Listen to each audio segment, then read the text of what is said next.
আপনার আমার কবরের সাইজ নাকি মুরাদনগরের কবর এক হাত বড় হয়? সবার কবরের সাইজও এক।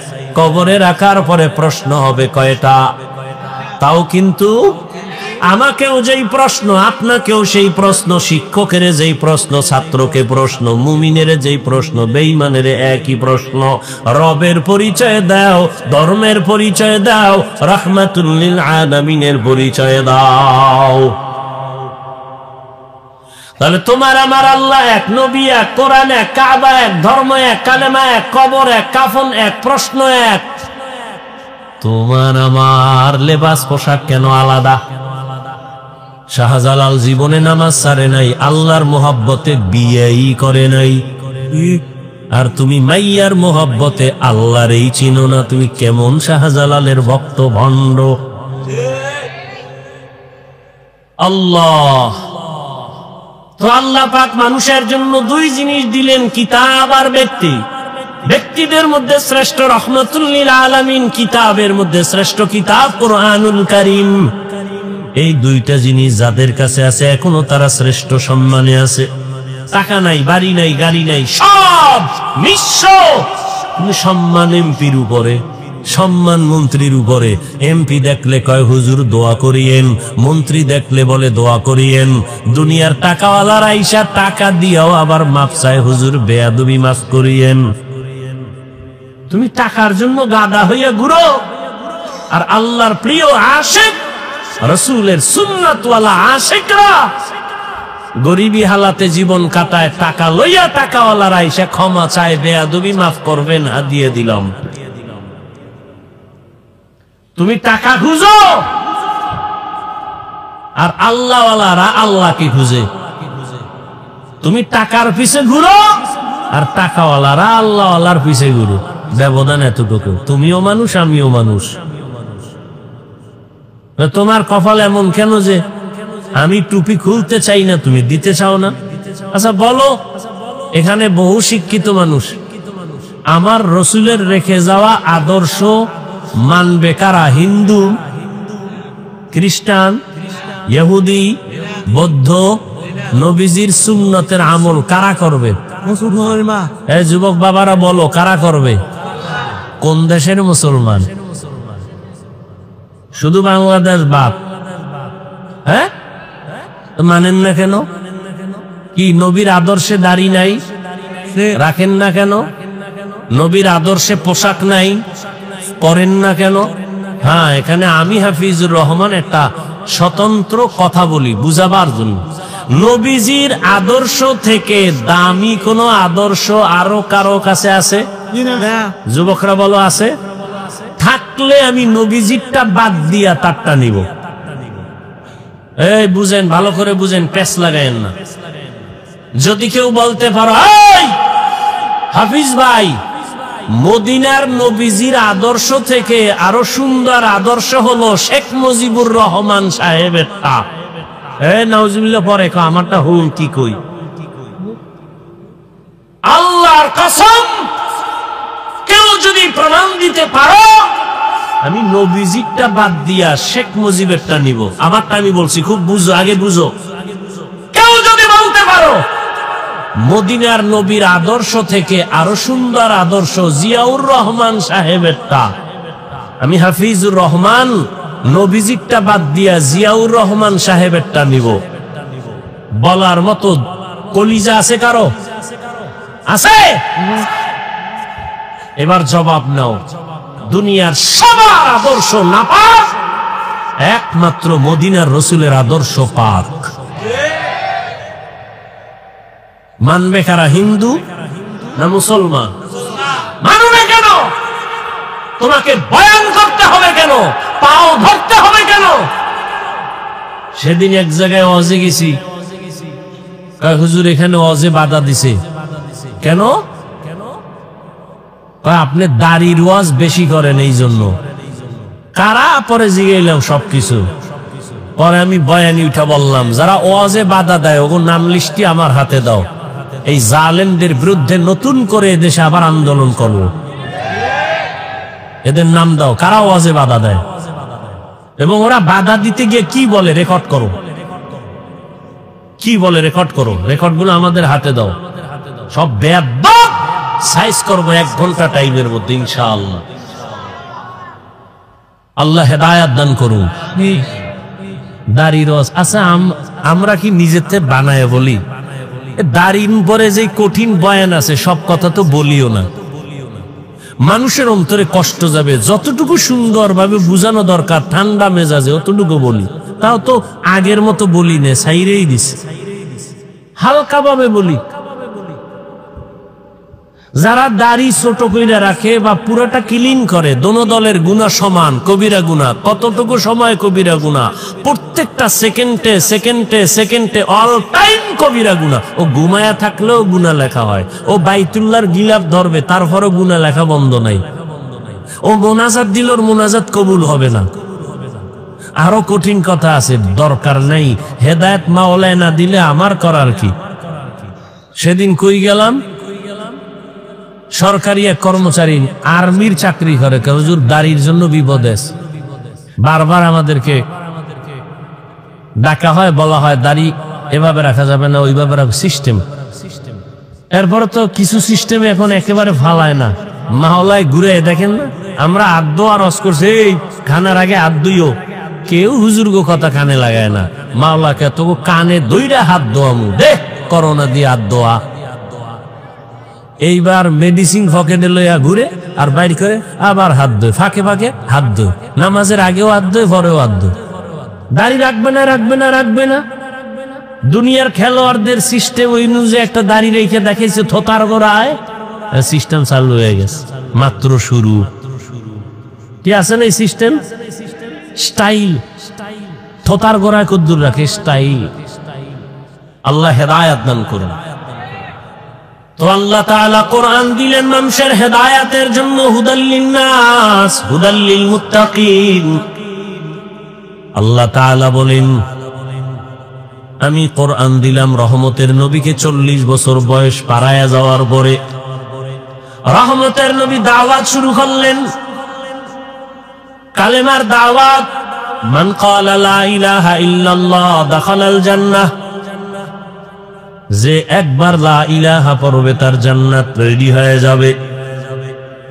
নবী দাওয়াত শুরু করলেন, এক আল্লাহর ইবাদত করো, এক আল্লাহর ইবাদত করো, এক আল্লাহর ইবাদত করো। কিছুদিন পরে নবী আবার বলেন, রহমানের ইবাদত করো। বেঈমানরা নবীরে তিল পাইলে তাল বানায়, প্রশ্ন লাগে না, তারপরও করে। এরকম কিছু বেয়াদব আছে না সমাজে? চরম বেয়াদব এগুলো। 1 টাকাও মাদ্রাসায় দান করে না, হিসাব চায়। এরকম বেয়াদব আসেনি? মসজিদে টাকা দেয় না, কি চায়? হিসাব চায়। ইমাম সাহেবের টেস্ট করে, কেমন ইমাম রাখছে, নামাজ তো পড়ে না। গিয়া কয়, হুজুর মুসা নবীর মায়ের নাম কি? ইমাম সাহেব কয়, আমার তো এখন মনে নাই, পরে কম। চায়ের দোকানে গিয়া কয়, এই জন্যই হুজুরগো পিছে নামাজ করি না। হুজুরগো মধ্যে কিছুই নাই, এলেম কালাম নাই। কিছু বেয়াদব আছে না? নবীজিরে প্রশ্ন করে, আব্দুল্লাহ ছেলে, কিছুদিন আগে বয়ান করলা এক আল্লাহর ইবাদত করব, এখন নতুন করে বলো রহমানের ইবাদত করব। আল্লাহ কি দুইজন নাকি? বলে না। তাহলে রহমানের কথা কেন বললা? মানির রহমান, রহমানকে। নবী বলেন, জবাব দিচ্ছি, অপেক্ষা করো। আল্লাহ রহমান কে তার জবাব দিয়া আর রহমান সূরাটা বানায় পাঠিয়ে দিলেন। ও নবী জানায় দেন রহমান কে। আর রহমান আল্লামাল কুরআন, রহমান হলেন তিনি কোরআন শিক্ষা দিলেন যিনি, রহমান হলেন তিনি মানুষ বানাইলেন যিনি। বাস শেষ, শুধু এই 3টা কথা বুঝবেন। রহমান কে বলে কোরআন শিখাইলেন, রহমান কে বলে মানুষ বানাইলেন। এখানে বলার ভঙ্গিমাটা দেখেন। আল্লাহ বলেন, আমি এমন রহমান, কোরআন শিখাইয়া তারপরে মানুষ সৃষ্টি করেছি। কথাটা একটু উল্টা হয়ে গেল, কারণ আল্লাহ আগে আমাদের সৃষ্টি করিয়া দুনিয়াতে পাঠাইছেন, পরে আমরা কোরআন শিখছি। আল্লাহ কয়, না না, আমি আগে কোরআন শিখাইছি, তারপরে মানুষ সৃষ্টি করেছি। ও আল্লাহ, আপনি উল্টা বললেন কেন? এই উল্টা বললেন কেন? কথার জবাব আমার বয়ান, মূল বয়ান। কেন আল্লাহ উল্টা বললেন? মুফাসসিরিনে কেরাম তার জবাব দিয়ে বলেন, আল্লাহর আদালতে সব মানুষের দাম নাই। আল্লাহর কাছে অনেক মানুষ যেই জমিনে আছে, একদল মানুষ বংশগত মানুষ, একদল মানুষ জন্মগত মানুষ, আর একদল মানুষ হলো গুণগত মানুষ। আল্লাহর কাছে জন্মগত মানুষের দাম নাই, আল্লাহর কাছে বংশগত মানুষের পরিচয় নাজাত নাই। আল্লাহর কাছে একদল মানুষ জান্নাত পাবে, নাজাত পাবে গুণের মানুষ। যার উরসে জন্ম হয়, আমার বাবার উরসে আমার জন্ম, আমার আব্বা আমার জন্মদাতা বাবা, আমি তার জন্মগত সন্তান। আদম নবী আমাদের বংশগত বাবা, তার সন্তান আমরা বংশগত সন্তান। এই পরিচয় নাজাত পাওয়া যাবে না। যদি আদমের বংশে জন্ম হলেই নাজাত পাওয়া যায়, ইহুদিরাও পাবে, খ্রিস্টানরাও পাবে, হিন্দুরাও পাবে, কারণ সব আওলাদে আদম, আদমেরই সন্তান। বলে না পাবে না, তো কারা পাবে? বলে গুণের মানুষ। কারা? বুঝার চেষ্টা করেন 5 মিনিটে। গুণের মানুষ কাকে বলে বুঝার আগে একটা খেয়াল করেন, যেই বস্তুটা যেই কাজের জন্য বানানেওয়ালা বানায়, ওই কাজ হলো ওই বস্তুটার গুণ। যেমন এই যে এটা কি ফ্যান, বানানেওয়ালা বানাইছে কেন? বাতাস দেওয়ার জন্য, ঠিক না? তাহলে বাতাস দেওয়াই পাখার গুণ। মাইকওয়ালা মাইক বানাইছে কেন? আওয়াজটা দেওয়ার জন্য, আওয়াজ দেওয়া মাইকের গুণ। বাতিওয়ালা বাতি বানাইছে কেন? আলো দেওয়ার জন্য, আলো দেওয়া বাতির গুণ। যদি মাইক আওয়াজ না দেয়, সবাই বলবে লাথি মেরে ফেলে দাও, এটা গুণের মাইক না। বাতি যদি আলো না দেয়, বলবে ভেঙ্গে ফেল, এটা গুণের বাতি না। ভালো করে বুঝেন, যেই বস্তুটা যেই কাজের জন্য বানানেওয়ালা বানায়, ওই কাজ হলো ওই বস্তুটার গুণ। গড়িওয়ালা গড়ি বানানেওয়ালা বানাইছে টাইম ঠিক মতো দেওয়ার জন্য, টাইম দেওয়া ঘড়ির গুণ। বাতিওয়ালা বাতি বানাইছে আলো দেওয়ার জন্য, আলো দেওয়া বাতির গুণ। মাইকওয়ালা মাইক বানাইছে আওয়াজ দেওয়ার জন্য, আওয়াজ দেওয়া মাইকের গুণ। এইবার বলেন, আল্লাহ মানুষ বানানেওয়ালা আল্লাহ, তিনি মানুষ বানাইছেন কোন কাজের জন্য? কোন কাজের জন্য? বিড়ি টানার জন্য, গাঞ্জা খাওয়ার জন্য, আলেমরে গালি দেওয়ার জন্য, ফেসবুক চালানোর জন্য মানুষ বানাইছেন কেন? ইবাদত। তাহলে ইবাদত হলো মানুষের গুণ। কার ইবাদত? বলেন। ইবাদত মানে তাসবিহ টানা, ইবাদত মানে সারা রাত যায় নামাজে কান্না করা না, না। চাকরি করা ইবাদত, রাজনীতি করা ইবাদত, বাতিলের বিরুদ্ধে আন্দোলন করা ইবাদত। নতুন নতুন লাগে না? নবীজি রাজনীতি করেন নাই? বলেন। আবু বকর, ওমর, ওসমান, আলী করেন নাই কেন? বলেন ইসলামের রাজনীতি নাই।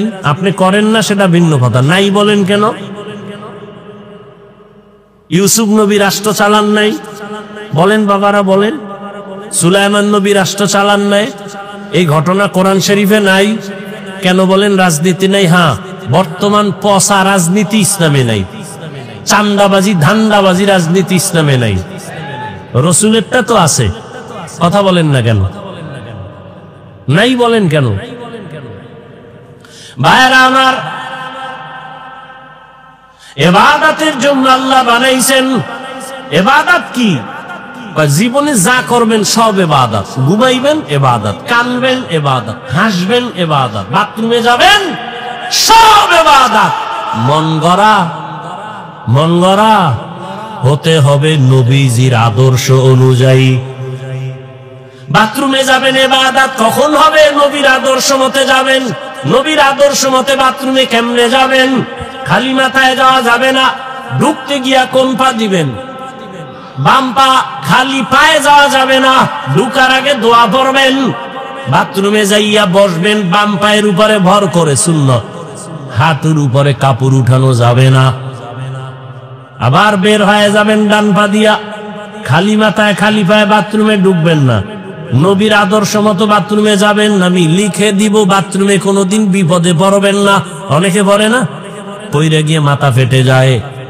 বাথরুম হলো জিন শয়তানের আড্ডাখানা, জিন শয়তানের আড্ডাখানা। এজন্য খালি মাথায় খালি পায়ে বাথরুমে যাওয়া যাবে না। দোয়া পড়ে যাবেন, বাম পা দিয়ে ঢুকবেন, ডান পা দিয়ে বের হবেন। যতক্ষণ সময় কাটাইলেন আল্লাহর নবীর আদর্শ মানার কারণে সওয়াব হবে। খানা খাইবেন ইবাদত হিসাবে, আর একজনেরটা চুরি কইরা ইবাদত। খুব সাবধান, খানা খাওয়ার আগে দস্তরখান দোনো হাতের কবজা পর্যন্ত ধুইবেন, ডান পার্শ্ব থেকে খানা শুরু করবেন, বিসমিল্লাহ বলে খানা শুরু করবেন। বাম হাতে কিছু খাবেন না, পান করবেন না। দেখবেন খানার মধ্যে যে জুটা হয়, জুটা মানুষের কত দাম, যে জুটাটাও আল্লাহ পাক বানায় দিছে। এই যে খানা খাওয়ার মধ্যে জুটা হয়নি বাবা, আজকে একটা সুন্নতের আমলের ওয়াদা করেন, সত্তর মানবেন না, সম্ভাবনা একটা আমল করবেনই, পারবেন ইনশাআল্লাহ। খানার জুটা, মানুষের খানার জুটা পাক, এই জুটা মৃত্যু হয়ে গেল ভুলেও পানির মধ্যে ফেলবেন না। কি পারা যাইব? এই জুটা যদি পানিতে ফেলেন তাহলে আপনি অপরাধী হবেন, কারণ আপনার জুটা তিনটা প্রাণী অনায়াসে খায়। জিনেরা খায় আপনার জুটা, কুকুর খায়, বিড়ালে খায়। কেন আপনি নষ্ট করবেন? খবরদার, একটা সুন্নতের আমল করেন। ভাইরা আমার, নবীর আদর্শ মতো পানি পান করবেন ইবাদত, নবীর আদর্শ মতো নামাজ পড়েন ইবাদত। আর নবীর আদর্শ বাদ দিয়ে জিকির করবেন, তেলাওয়াত করবেন, ইবাদত হবে না। নবীর আদর্শ মতো ইবাদত করবেন, তাহলে মানুষের গুণের নামে ইবাদত। ইবাদত কেমনে করবেন? নিয়ম জানা লাগবে না? লাগবে না? নিয়ম জানতে হলে কোরআন লাগবে, কোরআন বুঝতে হলে উলামায়ে কেরাম লাগবে। শেষ কথা, উলামায়ে কেরামের কাছে যাইয়া কোরআনটা বুঝা ইবাদত করলে আপনি হবেন গুণের মানুষ। এবার আপনার জন্য জান্নাত ওয়াজিব হয়ে যাবে। আল্লাহ এই দিকটা ইঙ্গিত করার জন্য বলেন, আর রহমান আল্লামাল কুরআন খালাকাল ইনসান। আমি এমন রহমান, কোরআন শিখাইছি, তারপরে মানুষ বানাইছি। অর্থাৎ কোরআন শিখিয়া যারা ইবাদতের নিয়ম জেনে ইবাদত করবে তারা গুণের মানুষ, আর এই গুণের মানুষগুলো আল্লাহর জান্নাতে যাবে। গুণের মানুষ হওয়ার জন্য লাগবে ইবাদত, ইবাদত জানতে হলে লাগবে কোরআন, কোরআন বুঝতে হলে লাগবে হাদিস, না বুঝলে লাগবে উলামায়ে কেরাম। এক কথায় ফলাফল কি দাঁড়াইল? গুণের মানুষ হইয়া জান্নাত পেতে হলে উলামায়ে কেরাম লাগবে। উলামায়ে কেরাম ওলিয়া উলিয়া লাগবে। যারা বলে ওলিয়া উলিয়া মানি না, তারা ভণ্ড। এদেরকে যারা ভণ্ড বলে না, তারাও ভণ্ড। আল্লাহ গুণের মানুষ হওয়ার তৌফিক আমাদেরকে দান করো। হযরত দোয়া করবেন, দোয়া করে সবাই যাবেন। দোয়া বড় দামি একটা সম্পদ। এতক্ষণ বয়ান যা শুনলেন সব বরকত দোয়ার মধ্যে। 5 মিনিট 10 মিনিট কথা শুনে দোয়া করে যাবেন, এটাই আল্লাহর কাছে কান্নাকাটি করবেন, মা বাবার জন্য দোয়া করবেন, দেশের জন্য, ফিলিস্তিনের মুসলমানের জন্য, সারা দুনিয়াবাসীর জন্য দোয়া করে যাবেন। আল্লাহ সবাইকে দোয়া করে যাওয়ার তৌফিক দান করেন, আমিন। সুবহানাল্লাহি ওয়া বিহামদিহি, সুবহানাকাল্লাহুম্মা ওয়া বিহামদিকা আশহাদু আল্লা ইলাহা ইল্লা আনতা আস্তাগফিরুকা ওয়া আতুবু ইলাইক। আলহামদুলিল্লাহ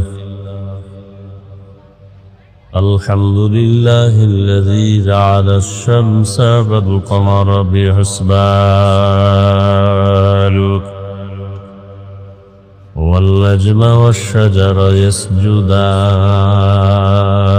يسجدان وفضل زمانا على زمان كما فضل مكانا على مكان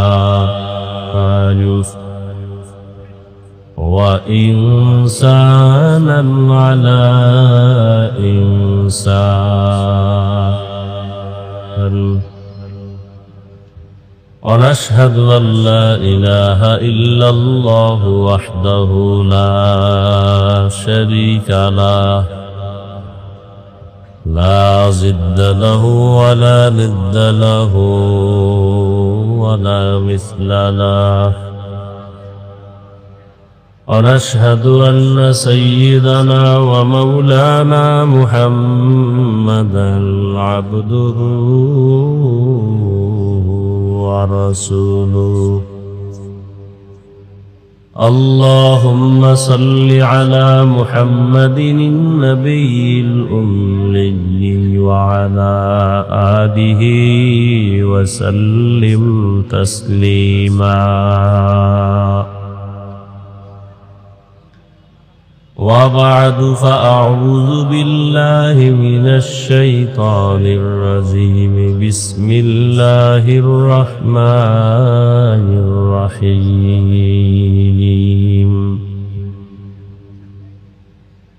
الرحمن علم القرآن خلق الإنسان علمه البيان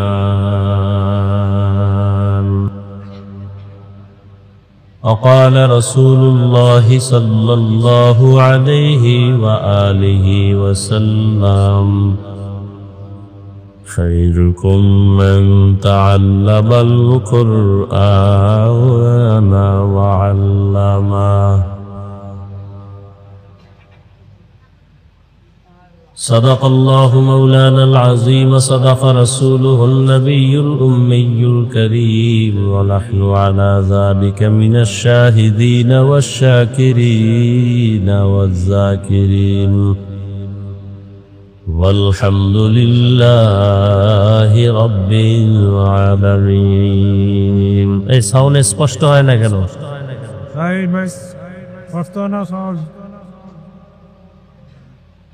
سبحانك لا علم لنا إلا ما علمتنا إنك أنت العليم الحكيم رب اشرح لي صدري ويسر لي أمري واحلل عقدة من لساني يفقه قولي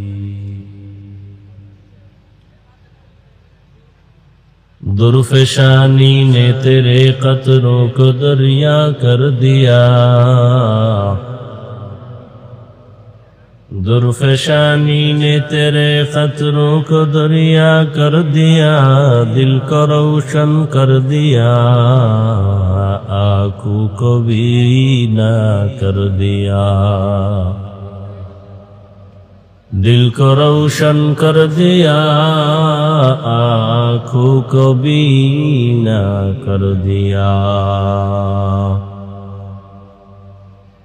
حقیقت کھل جائے گی بوقت امتحان تیرے حقیقت کھل جائے گی بوقت امتحان تیرے کہ سستی میں یا محنت میں گزاری زندگی تو نے کہ سستی میں یا محنت میں گزاری زندگی تو نے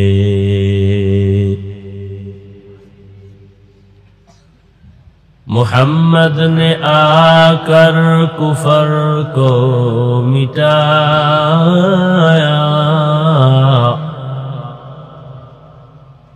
کفر کو مٹا کر صداقت بتایا کفر کو مٹا کر صداقت بتایا لا الہ الا اللہ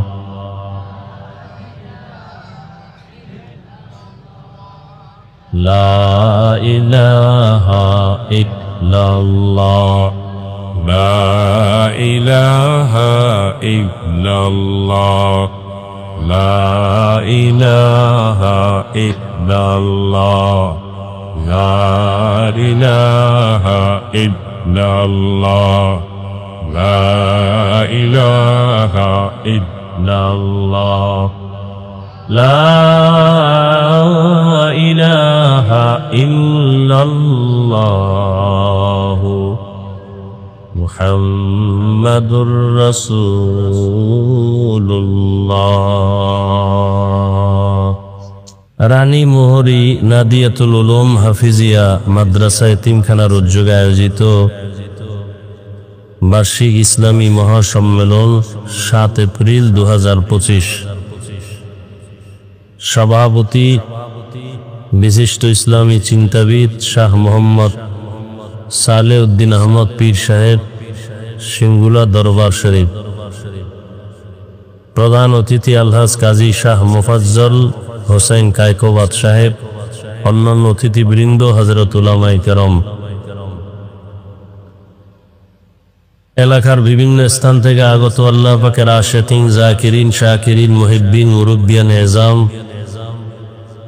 কলিজার টুকরা আমার সমবয়সী যুবক বন্ধুগণ, স্নেহের ছোট ভাই, পর্দার আড়ালে মাইকের আওয়াজ শ্রবণরতা মা বোনেরা,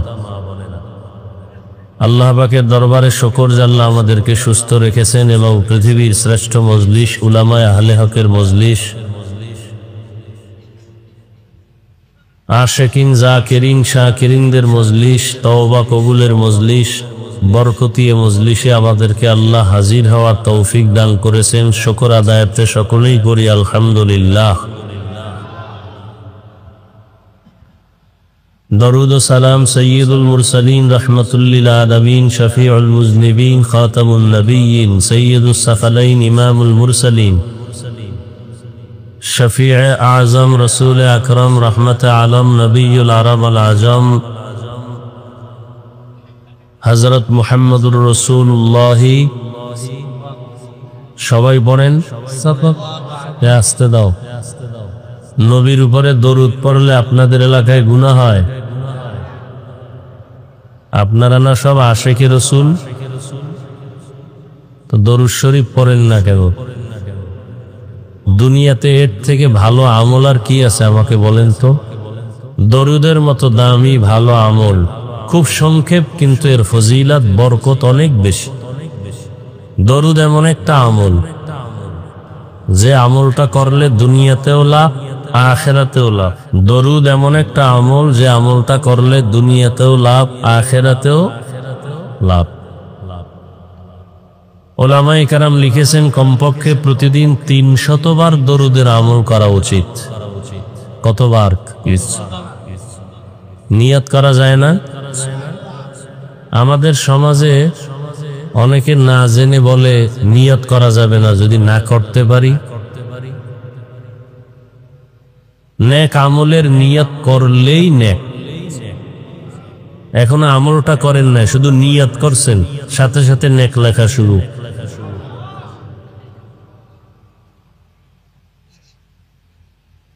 কমপক্ষে কতবার? 300 বার দরুদ শরীফের আমল। আল্লাহ আমাদের বেশি বেশি দরুদের আমল করার তৌফিক দান করেন। তবে 2টা শর্ত আছে।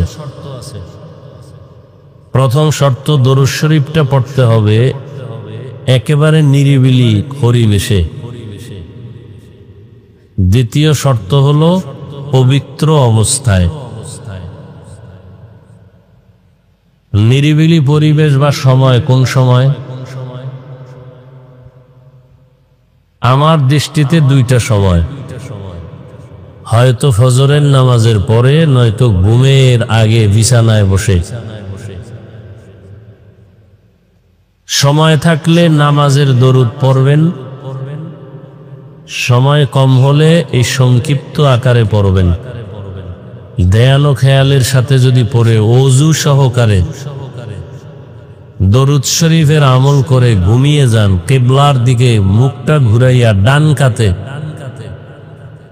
আমলটা যদি দীর্ঘদিন লাগাতার করতে পারেন, দরুদের বরকতে রাসূলের সাথে ঘুমের ঘরে মোলাকাত হয়ে যান। আল্লাহ কবুল করেন। হর কে বাশদ আমেলে সাল্লু মুদাম, আতশে দোজখ শাওয়াদ বরওয়ায়ে হারাম। দরুদ বড় দামি এক জিনিস। শুধু দরুদের উপরে যদি আমল করি, বয়ান করি, অনেক সময় চলে যাবে। কত দামি এক সম্পদ। কিন্তু বয়ান করে লাভ কি যদি আমলে না আনতে পারি? বয়ান তো আপনারাও জানেন, পুরান বয়ানই আমরা নতুন করেও করতেছি। বয়ান নতুন না, সব পুরান।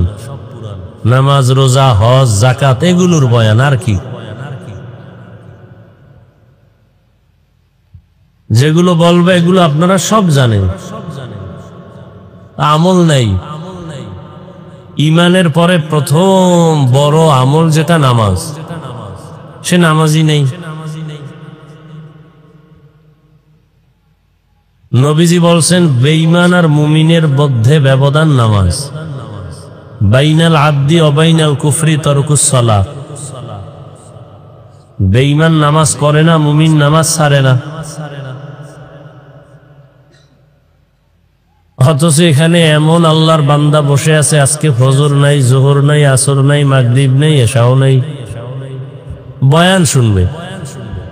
বয়ানের পরে চলে যাবে, সারা রাত মোবাইল চালাবে, আড্ডা দিবে, ফজর পড়বে না। তাহলে বয়ানের দ্বারা কি লাভ? মাদ্রাসার কিছু লাভ হতে পারে, আর আমগো বক্তাদের কিছু লাভ। আমগো লাভে আমরা দৌড়াই, আর মাদ্রাসাওয়ালাদের লাভে মাদ্রাসাওয়ালারা ওয়াজ করায়। কিন্তু যেই লাভটা আসলে হওয়া উচিত এটা হয় না, তা না, খুবই খুবই কম। আল্লাহ হেদায়েত না দিলে কি করার? আমার বয়ানে কি হেদায়েত আছে? নবীজির বয়ানে হেদায়েতের গ্যারান্টি নাই। আমি সলিমুদ্দিকে, হেদায়েতের মালিক কে? একমাত্র মান ইয়াহদিল্লাহু ফাহুয়াল মুহতাদ ওয়া মান ইউদ্লিল ফালান তাজিদ লাহু ওয়ালিয়্যাম মুরশিদা। আল্লাহ যাকে চান তাকে হেদায়েত দিবেন। যার কপাল বড় খারাপ, আল্লাহ হেদায়েত দিবেন না, তো হেদায়েত পাওয়ার কোনো মুর্শিদ পাবে না, পথ প্রদর্শক পাবে না।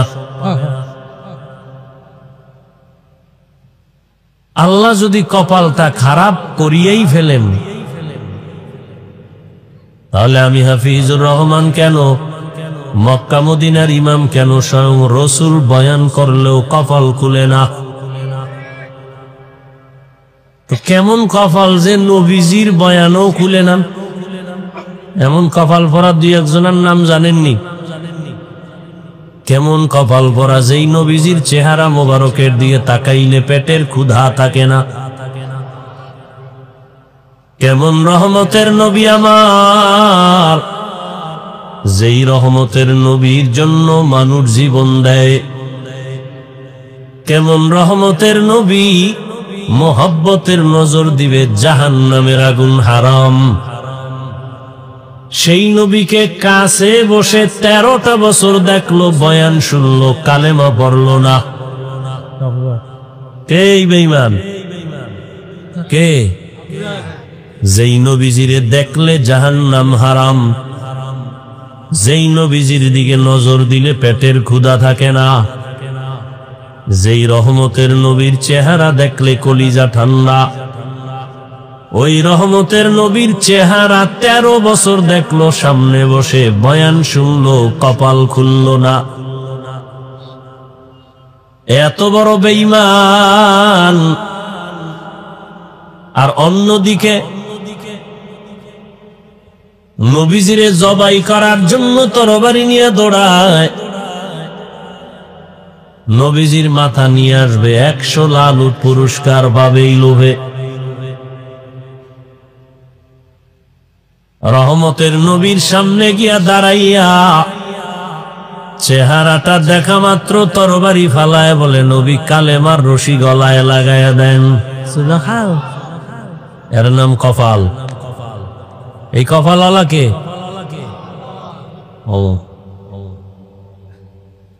রহমতের নবীর চেহারা দেখে কালেমাওয়ালা হওয়ার পর এমন দাম বেড়ে গেল। রহমতের নবী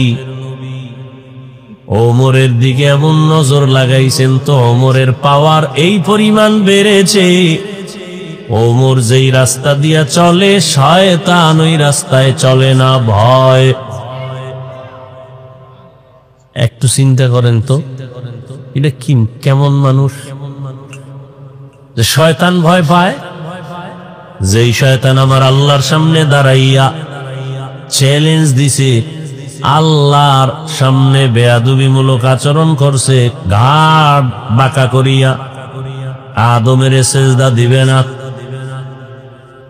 এক পর্যায়ে শয়তান চ্যালেঞ্জ দিছে, বনি আদম জান্নাতে যাইতে দিবে না। সেই শয়তান ওমরের দেখলে ভয় পায়।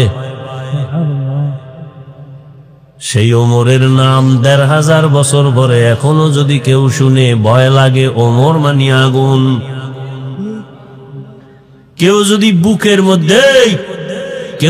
বুকের মধ্যে ঘুমের সময় লেখে ইয়া ওমর আইন মিম রা, এটা যদি বুকে আঙ্গুল দিয়া লেখে ইশারায়, আইন মিম রা, বুকে লেখা যদি ঘুমায়, ও খারাপ কোন স্বপ্ন ঘুমের মধ্যে দেখবেই না। স্বপ্নের মধ্যে দোষ হওয়ার মতো কিছু দেখবে না। এবার বুঝেন উমর নামের পাওয়ার কত। যাগো নাম উমর এগো মেজাজ একটু কেমন যেন গরম, যাদের নাম আবু বকর তাদের মেজাজ যেন কেমন একটু নরম। হায় হায় হায়। তো কপালের কথা বলতেছিলাম, কপাল যদি পুড়ে যায়, আমি হাফিজুর রহমান কেন, সারা দুনিয়ার হুজুর কেন, সারা দুনিয়া পীর কেন, স্বয়ং রসুলের বয়ানও কপাল খুলে না। কত মানুষ বাড়ির থেকে আসছে ওয়াজে যাই বলিয়া কপাল খারাপ, এই বেহেশতের বাগানে ঢুকতে পারে নাই, মার্কেটে কবিরা গুনাহ করে। কথা বুঝার চেষ্টা করেন, এখানে চিল্লা চিল্লি তো কিছু নাই, আছে বুঝার চেষ্টা করেন, নিজেদেরকে একটু পরিবর্তন করেন।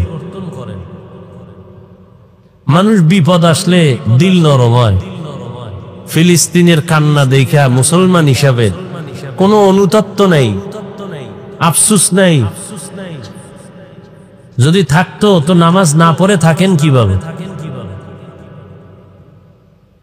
নামাজ ছাড়া আল্লাহকে পাওয়ার কোনো পথ আছে?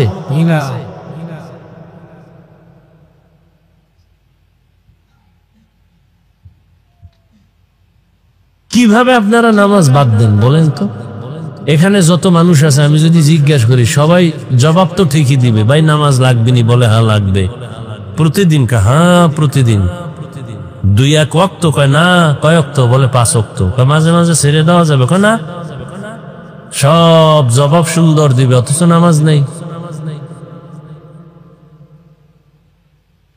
যারা ফজরের নামাজ না পড়িয়ে ঘুমাবে, ওদের ঘরের মধ্যে কোনো রহমত থাকবে না, বরকত থাকবে না, ওদের ঘরে কামাই রুজিতে কোনো বরকত হবে না।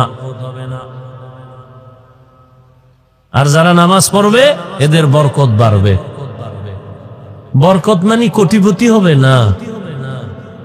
খানা 3 বেলা তুমিও খাও, নামাজিও খায়। নামাজি খাইলে শক্তি হবে, নামাজে দাঁড়াবে। বেনামাজি খাইয়া পেটে ব্যথা হবে, বাথরুমে দৌড়াবে। এই হলো বরকত।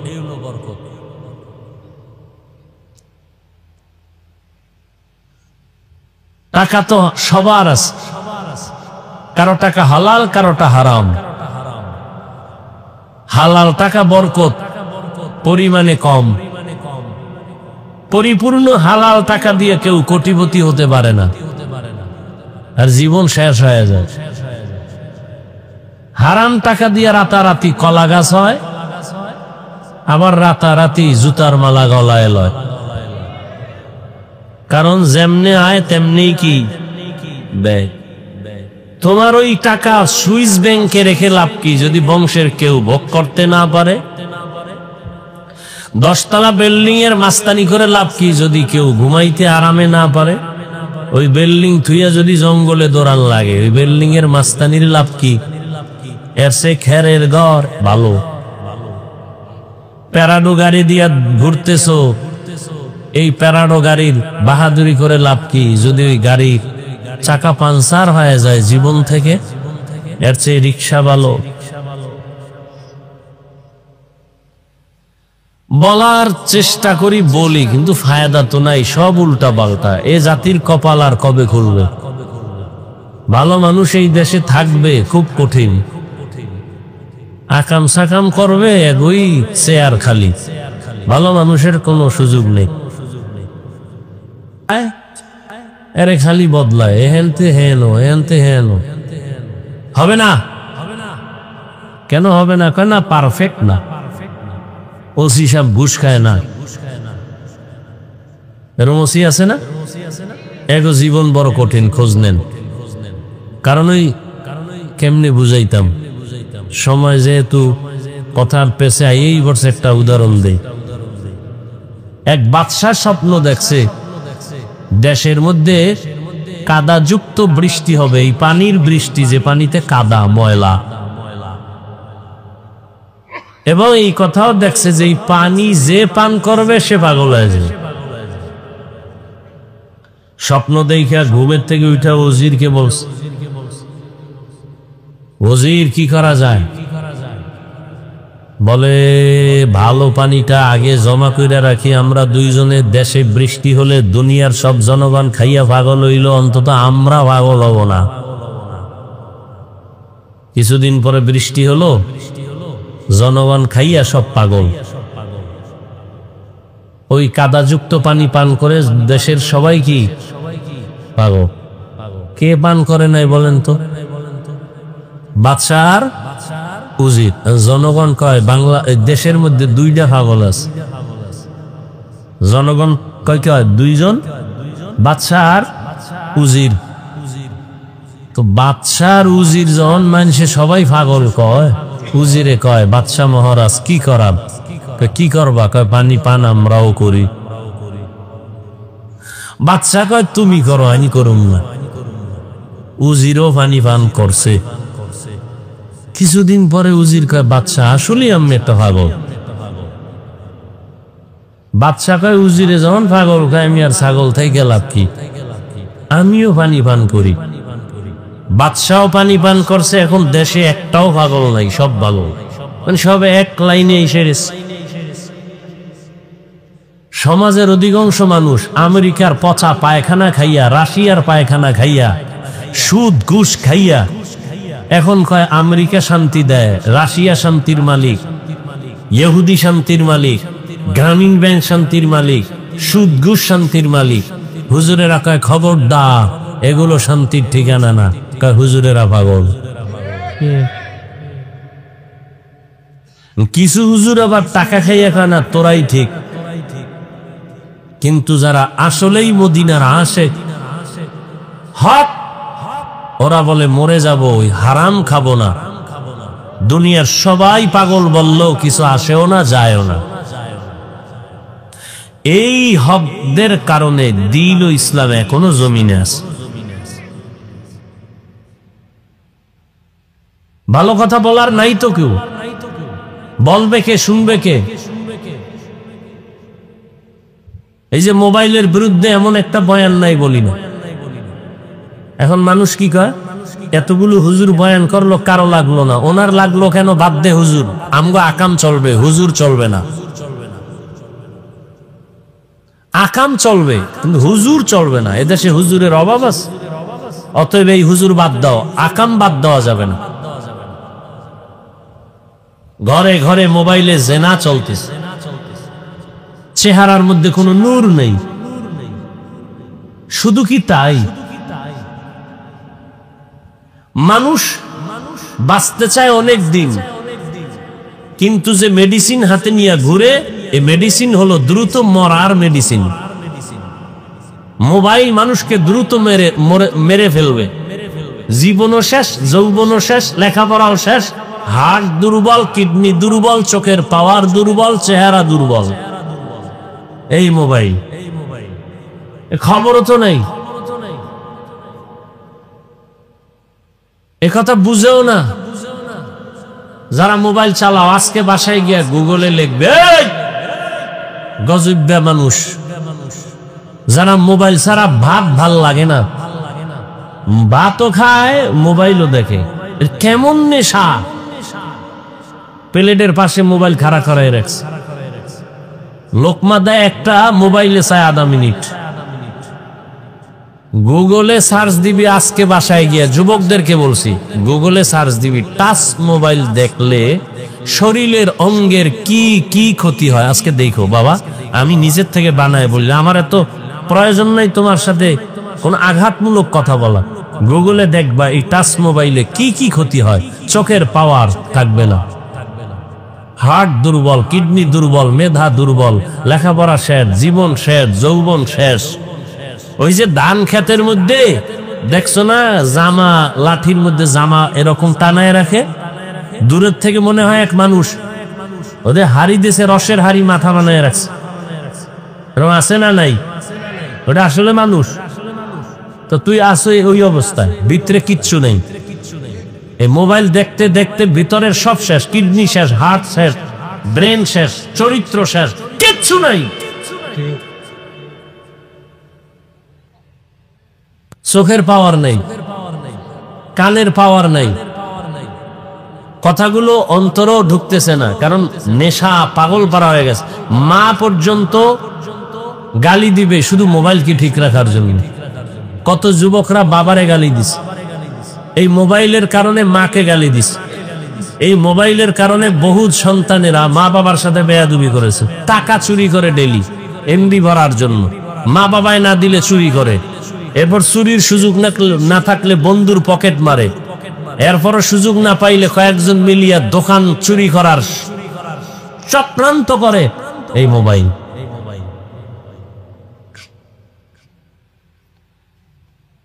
তাহলে মানুষ বাঁচতে চায় বেশি, কিন্তু হাতিয়ার হাতের মধ্যে যেটা, এটা দ্রুত মরার হাতিয়ার মোবাইল। আর যুবকদের জন্য আর একটা মরণ হাতিয়ার, মরণের অস্ত্র বাইক। কি বাইক? আহা, কত যুবক চলে গেল এই বাইক বাইক কইরা। ওটার উপরে উঠলেই শরীরে আগুন লাগে, আগুন গরম, কি এর শীত, চারিদিকে খেলে আগুন। এই জন্য শুরুতেই বলছি, কপাল যদি খারাপ হয়, আমি হাফিজুর রহমান কেন, কোন পীরের বয়ানও কপাল খুলবে না। আল্লাহ হেদায়াতের দৌলত আমাদেরকে দান করেন। আমি মাদ্রাসার মাহফিল, যেহেতু আমি মাদ্রাসা নিয়ে দু চারটি কথা বলে মোনাজাত দিয়ে দিব, সেই ক্ষেত্রে আর রহমান সূরার কয়েক টুকরো আয়াত পড়েছি। কিছু কথা বলবো আপনাদের ধৈর্যের উপরে, ধৈর্য না থাকলে হঠাৎ করে হাত দুইটা উঁচু করে মোনাজাত দিয়ে নেমে যাব। মোনাজাত কি আমি দেব না আর কেউ?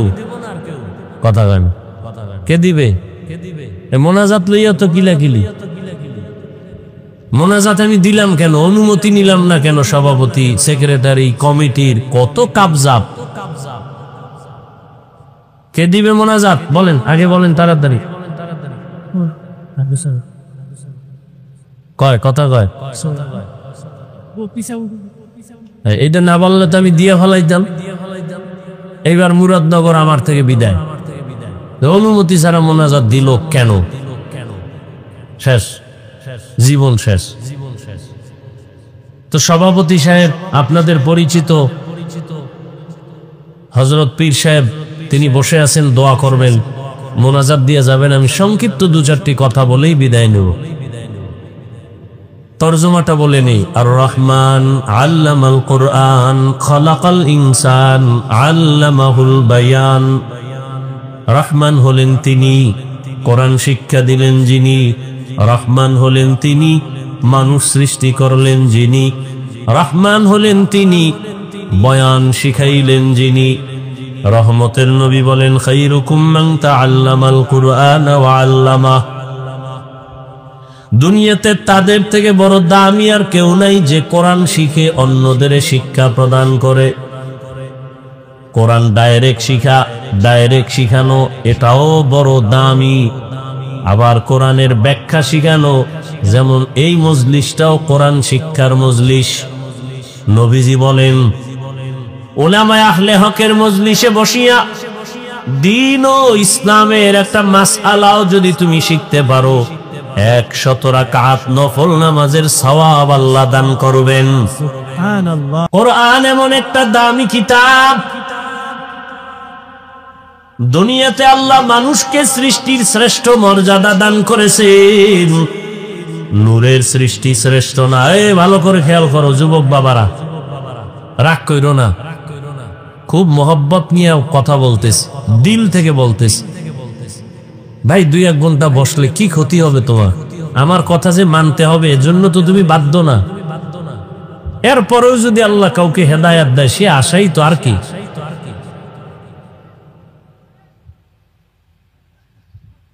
নূরের সৃষ্টি শ্রেষ্ঠ না, আগুনের সৃষ্টি শ্রেষ্ঠ না। আল্লাহ তাআলা একমাত্র মাটির সৃষ্টি মানুষকে সৃষ্টির শ্রেষ্ঠ মর্যাদা দান করেছেন। ওয়ালাকাদ কাররামনা বানি আদম ওয়া হামালনাহুম ফিল বাররি ওয়াল বাহরি ওয়া রাযাকনাহুম মিনাত তাইয়্যিবাত ওয়া ফাদ্দালনাহুম আলা কাসীরিম মিম্মান খালাকনা তাফদীলা। বনি আদম বড় দামি। কেমন দামি? বলে আমি আল্লাহ এদের জন্য জমিনে চলার ব্যবস্থা করেছি, পানির মধ্যে চলার ব্যবস্থা করেছি। আমি আল্লাহ এদের জন্য পিওর খানার আয়োজন করেছি। পিপিলিকার খানাও আমি আল্লাহ দেই, জঙ্গলের প্রাণীর খানাও আমি আল্লাহ দেই, উড়ন্ত পাখির খানাও আমি আল্লাহ দেই, নদীর মাছের খানাও আল্লাহ দেন। কিন্তু মানুষের খানা আলাদা। মানুষের খানা বড় পিওর, বড় সুস্বাদু, এবং সব খানা কাবার লাগায় দিছেন। তুমি ভাত খাইবা, চাল কাবারে লাগানো, বের করে খাও। তুমি রুটি খাইবা, গমটা কাবারের মধ্যে দিয়া দিছি, বের করে খাও। তুমি মাছ খাবা, কাবার খুইলে এরপরে মাছ খাও। তোমার জন্য পিওর, যেন ভেজাল না ঢুকে।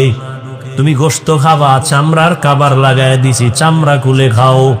তুমি ফল খাইবা, কাবারের মধ্যে ঢুকায় রাখছি, কলা খাও, কাবার খুলে খাও। তরমুজ খাও, কাবার দিয়া রাখছি, কাঁঠাল খাও, কাবার দিয়া রাখলাম।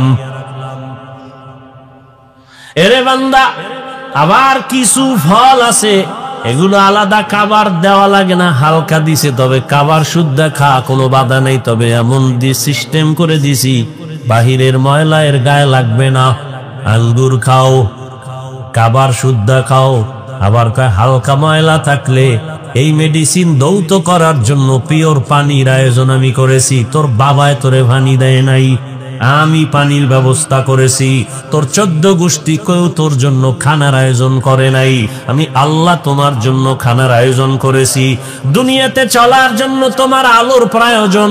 দুনিয়ার কোন নেতা নেত্রী তোর আলোর ব্যবস্থা করে নাই, আমি আল্লাহ সূর্য দিয়ে আলোর ব্যবস্থা করেছি। এই আলোটা অস্ত্র দিয়া, যন্ত্র দিয়া দইরা মানুষ বিদ্যুৎ বানাইয়া তোর থেকে টাকা খায়। আমি আল্লাহ তোর খানার জন্য, তোর সুস্থতার জন্য যা দিলাম সব তোর উপকারে। ভিটামিন, ফল, যত ভেজাল আছে আমি আল্লাহ ভেজাল ঢুকাই নাই। নিমক হারাম মানুষ মানুষের খানায় ভেজাল করেছে। মানুষ বড় নিমক হারাম, পিওর ফলটাকে ভেজাল করেছে। মাছ ভালো, ভেজাল ঢুকাইছে নিমক হারাম মানুষ। চালে ভেজাল, ডালে ভেজাল, তেলে ভেজাল, নিমক হারাম জানোয়ার মার্কা মানুষগুলো ভেজাল ঢুকাইছে।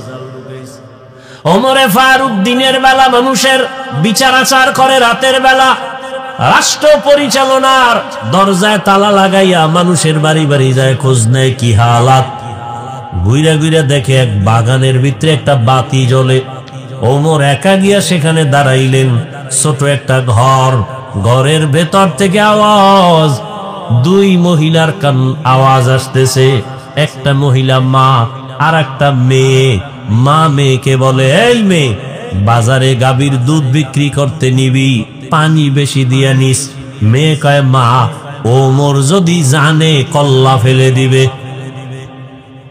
মা কয়, ওমর দেখবে না। ওমর কই? ওমর কই? ওমর গোপনে দাঁড়ানো। মা বলে, দুধের মধ্যে পানি দিবি, ওমর দেখবে না। মেয়ে ডাক দিয়া কয়, মা, ওমর যদিও দেখবে না, তবে ওমরের আল্লাহ তো দেখবেন। ওমরে ফারুক রাদিয়াল্লাহু আনহু এতটুকু কথা শুনে চলে গেলেন। পরের দিন আদালতে বৈশা ওই নারী, মহিলা এবং মেয়েটাকে ডাকালেন, দুজনকে ডাকাইলেন। ভয়ে তারা কাঁপতেছে, ওমর তলব করছে, উপায় নাই। ওমরে ফারুক মুস্কি হেসে সান্ত্বনার বাণী দিয়া বললেন, মা, কোনো ভয় নাই, আপনার কপাল সান কপাল। আপনার মতো কপালওয়ালা জমিনে এমন মা হলে তো কতই না শান্তি। বলে কি? বলে আপনি এমন একটা মেয়ে পাইছেন, এটা একটা আপনার মুক্তার দানা ঘরে আসছে। আপনার মেয়ে এত আল্লাহর ভয় নিয়ে চলে, তাকওয়া নিয়া। আমি ওমর বড় খুশি। আপনি যদি রাজি হয়ে যান, আপনার মেয়েটাকে আমি ওমরের ছেলের জন্য বিবাহের বন্ধনে নিতে চাই। মা কি বলবে? আমি রাজি নাই। হ্যাঁ, কি খুশি! মা শুকর আদায় করলেন। ওই মেয়েটা ওমরের মেয়ের ছেলের সাথে বিবাহ হয়ে গেল। এই মেয়ের গর্ভের ধারায় চলে আসে আর একটা চাঁদের আলো, ওমর ইবনে আব্দুল আজিজ। আর এক চাঁদ। ভাইরা আমার, দামি বড় মজলিস। মানুষকে আল্লাহ সৃষ্টির শ্রেষ্ঠ মর্যাদা দিয়া মানুষের শ্রেষ্ঠত্ব ধরে রাখার জন্য আল্লাহ দুইটা ব্যবস্থা দিলে, এক দিলেন ব্যক্তি, আর এক দিলেন কিতাব। সমস্ত ব্যক্তিদের মধ্যে শ্রেষ্ঠ ব্যক্তি রহমাতুল লিল আলামিন। সমস্ত কিতাবের মধ্যে শ্রেষ্ঠ কিতাব কুরআনুল কারীম। বিদায় বেলা রহমতের নবী বলে গেলেন, চ্যালেঞ্জ দিলেন, ও দুনিয়ার উম্মতেরা, আমি রহমতের নবী 63 বছর হায়াতের শেষে বিদায় নিয়া রওজা মুবারক মদিনাতুল মুনাওয়ারায় জিন্দা অবস্থায় কিয়ামত পর্যন্ত নামাজের হালাতে আল্লাহর মারিফতের মজা নিতে থাকবো। আর আমার উম্মতের কাছে দুইটা জিনিস রেখে গেলাম, ধরে যদি রাখো, ঈমানও যাবে না, সম্মানও যাবে না। এক নাম্বার কোরআন, দ্বিতীয় হলো আমি মুহাম্মদের রেখে যাওয়া আদর্শ সুন্নাত। ১৫০০ বছর হয়ে গেল, আল্লাহর জাতের কসম, মহা মহা বিপদের মাঝেও আজ যাদের